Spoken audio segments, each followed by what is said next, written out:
Joe Biden diprediksi beri dukungan dunia Islam. Sempat ucapkan insya Allah dan kutip hadis Nabi. Ini janji Joe Biden kepada umat Islam. Republika.co.id. Joe Biden diprediksi beri dukungan dunia Islam. Presiden terpilih Amerika Serikat atau AS Joe Biden diprediksi memberikan dukungan terhadap dunia Islam. Langkah itu sejalan dengan upaya yang sudah didorong sejak dia menjabat sebagai wakil presiden di era Barack Obama. Direktur Pusat Kajian Wilayah Amerika Universitas Indonesia, Suzy Sudarman, menyatakan Biden akan mendukung masalah yang menjadi perhatian Muslim. Sejak era Obama, pemerintah AS berusaha untuk memperbaiki hubungan dengan Islam. Salah satu yang akan sangat terlihat pada persoalan Israel-Palestina yang sangat menjadi perhatian mayoritas Muslim dunia. Dalam pandangan Suzy, isu tersebut akan sangat berbeda dengan era pemerintahan sebelumnya. Biden akan berubah. Dia pendukung two-state solution, di mana Israel menjadi negara sendiri, begitu juga Palestina menjadi negara sendiri, ujar Suzy saat dihubungi oleh Republika.co.id, Ahad 8 November. Pemerintahan AS yang baru akan mencoba mengatasi masalah dengan komunitas Islam dunia. Meski begitu, Biden tetap akan berjalan dengan nilai Kristen yang memang dipegang kuat oleh warga AS. Namun Suzy menyatakan nantinya pemerintah Biden akan mengambil jalan tengah. Kondisi intoleransi di Indonesia menurut Suzy akan menjadi perhatian pemerintah Biden. Meski Indonesia merupakan negara yang memiliki berbagai keragaman kepercayaan dan agama, tetapi masalah pertentangan antar kelompok dunia masih sangat besar. Dinilai masih sangat besar. Oleh karena itu, Indonesia sangat disarankan untuk melakukan pembenahan dalam masalah tersebut.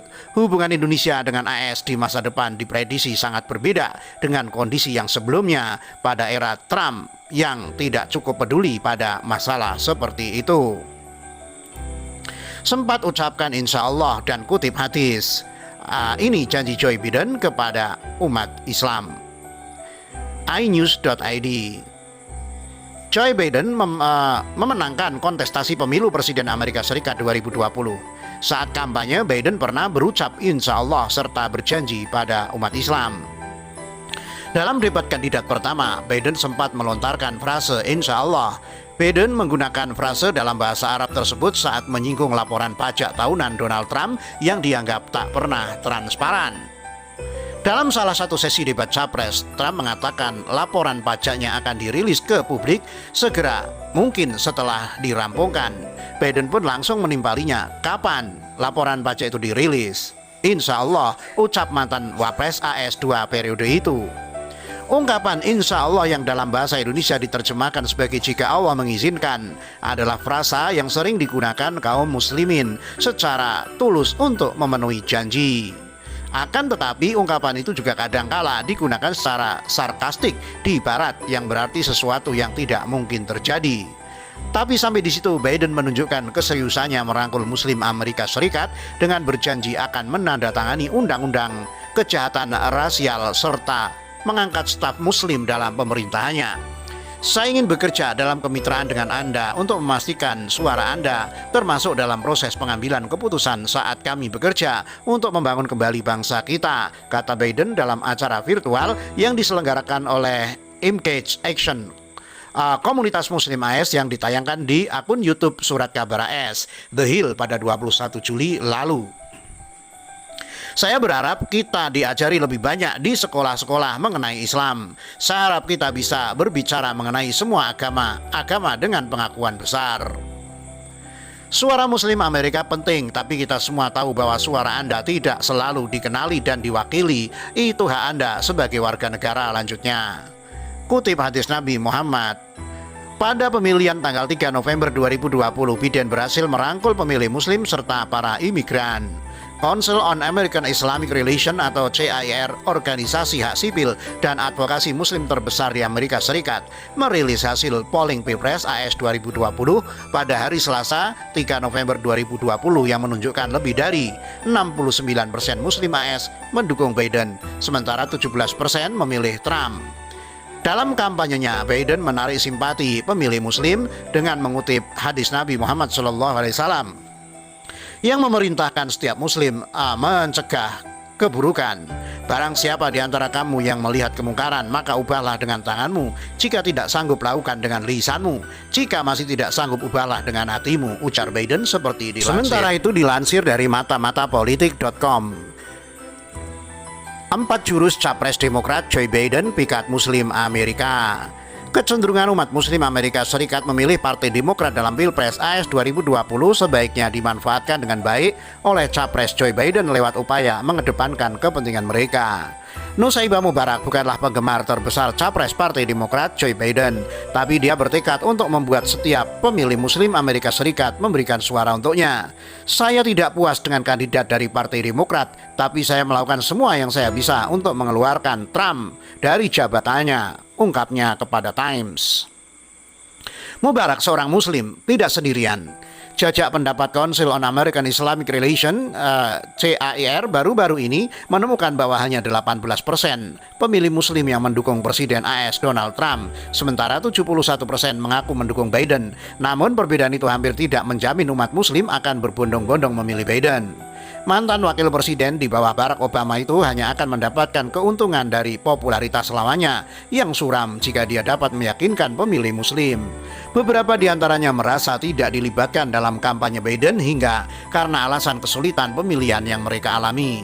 Hasilnya, meski umat Muslim Amerika membentuk hanya sekitar 1% dari populasi AS, komunitas tersebut memiliki bobot yang sangat besar di beberapa negara bagian termasuk Florida, Ohio, Virginia, Wisconsin, Pennsylvania, dan tentu saja Michigan, di mana Trump menang dengan lebih sedikit dari 11.000 suara pada Pilpres AS 2016. Mengenai isu-isu yang penting bagi komunitas Muslim, tidak ada perbandingan nyata antara kedua kandidat utama tersebut. Trump secara rutin menggunakan retorika Islamfobia, memperjuangkan apa yang disebut larangan Muslim yang memblokir masuknya imigran dan pengungsi ke AS dari beberapa negara mayoritas Muslim, maupun mendukung sejumlah kebijakan federal termasuk program pengawasan yang secara tidak proporsional merugikan Muslim Amerika. Biden sebaliknya tidak secara aktif membuat marah sebagian besar pemilih Muslim seperti gagal meyakinkan mereka untuk mendukungnya, tegas Mubarak. Biden telah berjanji untuk mencabut larangan Muslim pada hari pertamanya menjabat, berjanji bahwa pemerintahan Biden akan terlihat seperti Amerika dengan Muslim Amerika melayani di setiap tingkatan administrasi, dan telah menerbitkan agenda kebijakan yang ditargetkan untuk membantu komunitas Muslim Amerika dan Arab Amerika. Meski sekedar janji kampanye seperti itu tidak cukup, kata Mubarak, dia mendesak sesama Muslim untuk tidak mengabaikan remah roti. Ini adalah pertama kalinya kami benar-benar memiliki kursi di meja, katanya mengenai prospek kepresidenan Biden. Menghindari masa jabatan kedua Trump, kata Mubarak yang memimpin tim mobilisasi pemilih di MoveOn.org, membutuhkan 2 langkah untuk menyingkirkan Trump, mengingatkan Muslim Amerika tentang taruhan masa jabatan kedua Trump, dan memberi mereka alasan yang baik untuk repot-repot muncul di tempat pemungutan suara. Faktor kedua itu katanya adalah bagian penting dari misinya antara sekarang dan pemungutan suara pada Selasa 3 November 2020. Pertanyaannya, apa yang bisa diupayakan oleh Biden untuk memikat konstituen Muslim di Paman Sam? Dilansir dari Kumparan, berikut ini 4 hal yang ia lakukan untuk mengambil hati kelompok minoritas tersebut. 1. Mengutip hadis Nabi Muhammad SAW. Biden sempat mengutip hadis Nabi Muhammad SAW soal amar ma'ruf nahi mungkar ketika ia menghadiri acara yang digelar organisasi Muslim terbesar di AS, PAC, secara virtual pada Senin 20 Juli. Hadis dari Nabi Muhammad menginstruksikan barang siapa di antara kamu yang melihat kemungkaran, maka hendaklah ia mengubah atau mengingkari dengan tangannya. Jika tidak mampu, hendaklah ia mengubah atau mengingkari dengan lisannya. Jika tidak mampu, hendaklah ia mengubah dengan hatinya. Dan itulah keimanan yang paling lemah, kata Biden dinukil dari media ini. 2. Menjadikan agama Islam sebagai mata pelajaran di sekolah AS. Dalam acara yang sama, Biden juga menginginkan agar lebih banyak lagi sekolah di Amerika Serikat mempelajari agama Islam. Saya harap banyak sekolah di AS mengajarkan agama Islam. Saya harap kami bisa berbicara mengenai semua agama dengan pengakuan yang besar, kata Biden lagi. 3. Iming-iming jatah kekuasaan. Biden memang banyak menggulirkan retorika pro-muslim. Bahkan dalam webinar dengan pemilih muslim tersebut, Biden berjanji akan melibatkan warga muslim di pemerintahan AS. Selanjutnya, jika dirinya terpilih jadi presiden, Anda muslim AS berhak memiliki presiden yang bekerja sama. Anda dalam upaya bukan mengkambing hitamkan Anda. Jika saya dapat kehormatan terpilih sebagai presiden AS, kita akan bekerja sama untuk melihat hal yang lebih baik. Dengan hati kita, dengan tangan kita, dengan suara kita, kata Biden. 4. Mengakhiri larangan masuk warga negara mayoritas Islam. Saat baru saja berkuasa, Presiden AS Donald Trump melarang warga dari beberapa negara mayoritas Islam masuk ke AS. Kelak jika bisa gol di kursi AS 1, Biden berjanji akan mengubah kebijakan ini sehingga menjadi lebih ramah Muslim. Jika terpilih sebagai presiden, saya akan mengakhiri larangan Muslim sejak hari pertama.